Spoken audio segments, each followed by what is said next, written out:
Bill. Here we go. Next!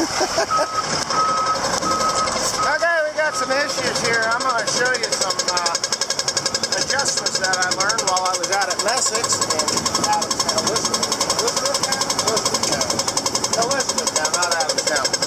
Okay, so this is a trip mechanism for my stuffer chamber. Now watch what's happening.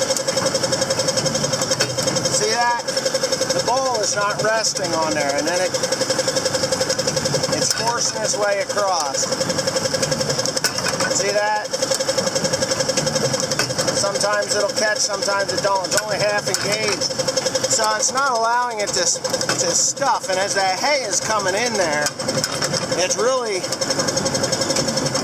it's supposed to engage fully. Now watch, when I come across, if it does that, then the fingers that are on that bar that stop the hay from going up into the bale chamber, that will build pressure, and then of course it'll trip and do its thing.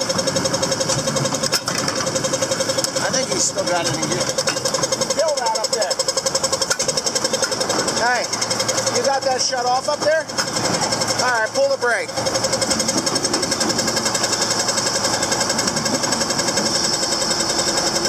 Oh, no you don't. Go shut the PTO off. I knew he didn't. I got Grant helping me out here. Now pull the brake. So I don't want to work on this thing while it's running, because this shit here can happen like that. And the next thing, I'm missing arms, things like that. And this is really annoying. So he's got that shut off. And alright, let it go. Let's see if we can get it to turn a little bit. Now, Gerald out at Messick's had told me what I need to do to make this work. Now, go hit the brake real quick. Right now. Go, go, go. So this here follows this cam. And that is supposed to have enough tension to actually slam that back down in there. So there's a brake here. Alright, come here. Always take the long way around, because if you get caught in that thing, I won't be able to stop it, and then you'll be dead. So take that camera there and hold it. Alright, now, I don't know if you can see, but here's the brake. This is the brake. You see how shiny that is? This is actually supposed to go all the way to the end, which will be like that. So there's a couple of adjustments that we can make here. I can either tighten this spring, which I am going to do a little bit, and I'm going to loosen this bolt and spring assembly up so that it follows it really nice. As time goes by with these machines, they do wear and things stretch, and you know, the tensions on the spring are not what they should be, and thus making it not function quite right. We've got to make these adjustments as we go along. Right, Carl? Yep. Alright, well, let's see what we got.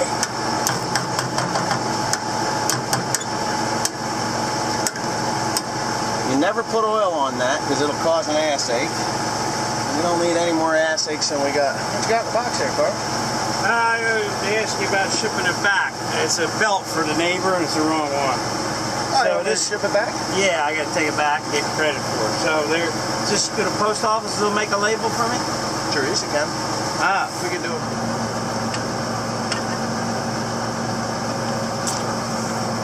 Yep, that's it. 5/16. Can you believe that? It's not metric, so what the hell, you know, that really just pisses me off. That's not hard to do.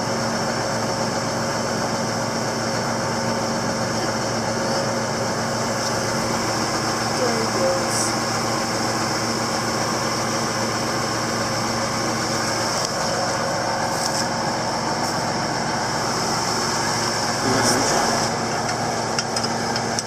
You know, I hate metric. I hate to tell everybody this, but I hate metric. Carl loves metric because of the simplicity of it, but I hate it.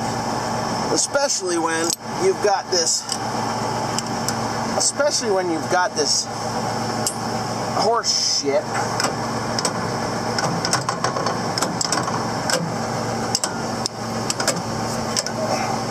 Do you want it held? Yeah, just because you can't test it until the thing's running wide open.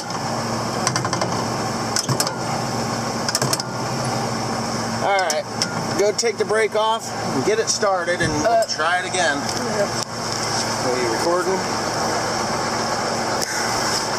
Yeah, you know, you wouldn't think that the Germans would use an American standard Allen wrench on their German piece of equipment. It should be Mexican. It should be metric. Mexico uses metric system too, but it should be metric. You know, I get all my metric tools out here and some bitches half and half. Right?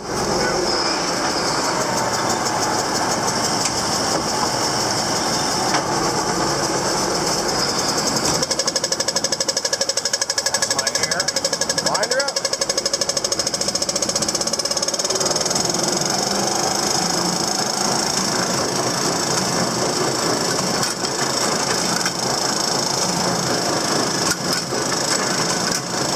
Getting there.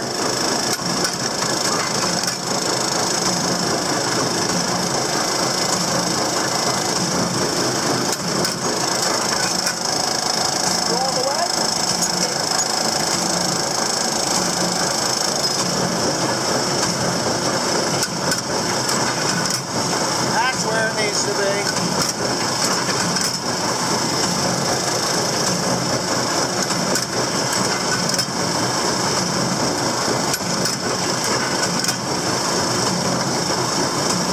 All the way. Look that all the way through. You got it wide open? Take your hand off of it. Do it again. I'm going to say I need a little more tension on that spring. Do it again.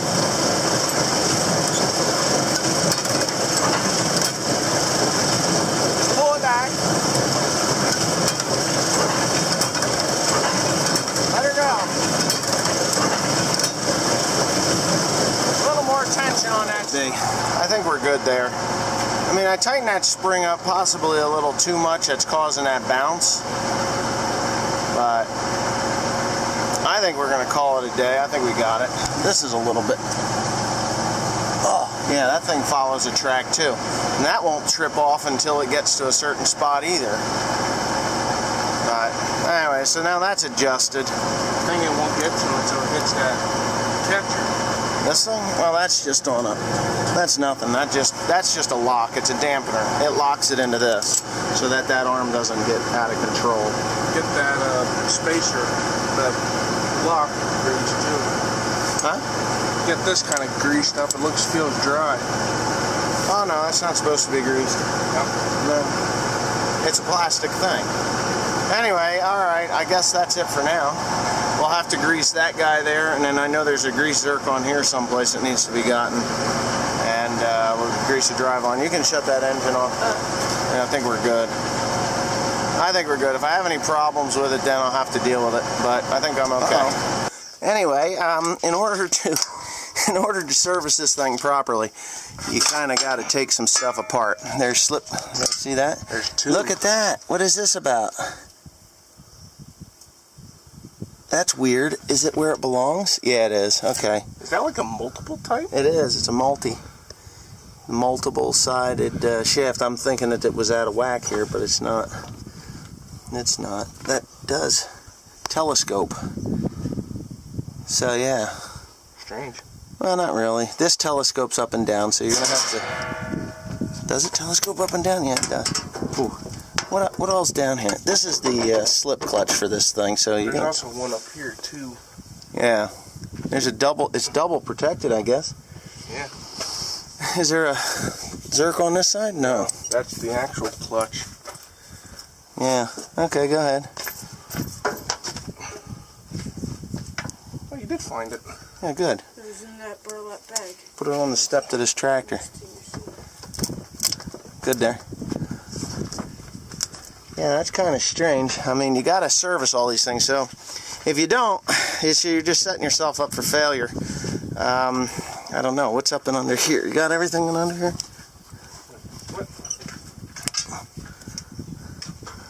Yeah. Yeah, so I thought there should be a Zerk on that one, because this thing goes bang, bang, bang. It's a ratchet clutch, and it makes a lot of noise. We've got it greased up, probably a little over greased, but yeah, nothing on the top here, over here. No. There it is. There's something there. What is that? Oh, Looks like a breather. no, I don't know.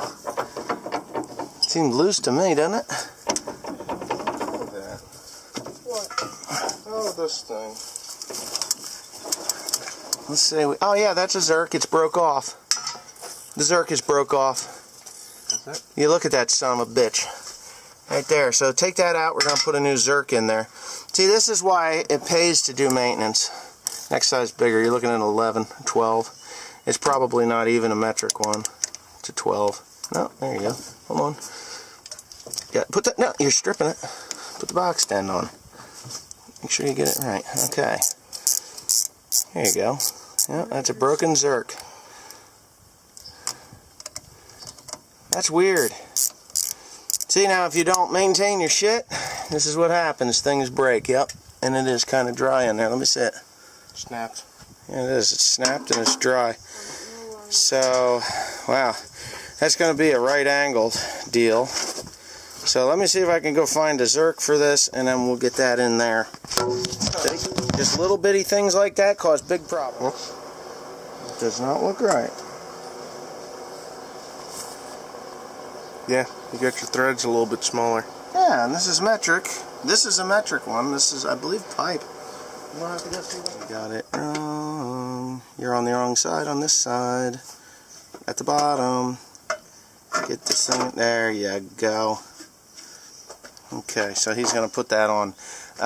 Yeah, be very cautious with these machines. If you don't grease them, you're going to have problems, big problems. I've got everything here set the way it should be, hopefully. I go to the field yet today and have no problems. I got to put twine in here. I burned up, what did I burn, 11 balls yesterday? 11 balls yesterday. Burned through about half of this. Nah, about a third of this. This is my automatic grease gun. That greases everything but some parts. I mean, most parts are completely greased, you know, through that. But the drive line and say just a few, I think there's only like a half a dozen grease zerks that aren't greased, but you know, sometimes you just got to take things apart so that it's put together correctly and lubricated properly. Gerald had put in a grease zerk on the back side of this thing to get the there's a pivot spot down here someplace, and he added that zerk right there so that it would get to the grease, that pivot point. Did you grease the pivot on the other side or not yet? I don't think so. Alright, so he's going to have to grease that pivot. Last year when we did all the work to it in February, there were some really severely worn parts underneath the baler, and it could have been avoided by a grease zerk. So Gerald routed a hose in there and drilled a hole, tapped it, and did what he was supposed to do, like a good mechanic would do. Right? Correct, Tim? Good mechanics do good work. Bad ones just do work, shit work. But Gerald's a good guy, so if you got problems with your Krone, or any baler for that matter, I think Gerald's the guy you want to talk to. He'll keep you running straight. I mean, the automatic grease gun even greases this. This is all the pivot wheels. That does a good job. If I was Gerald, I would have plumbed it into the automatic grease gun, but you know what? I don't think he wanted that much grease running through it. So, but anyways, there you go.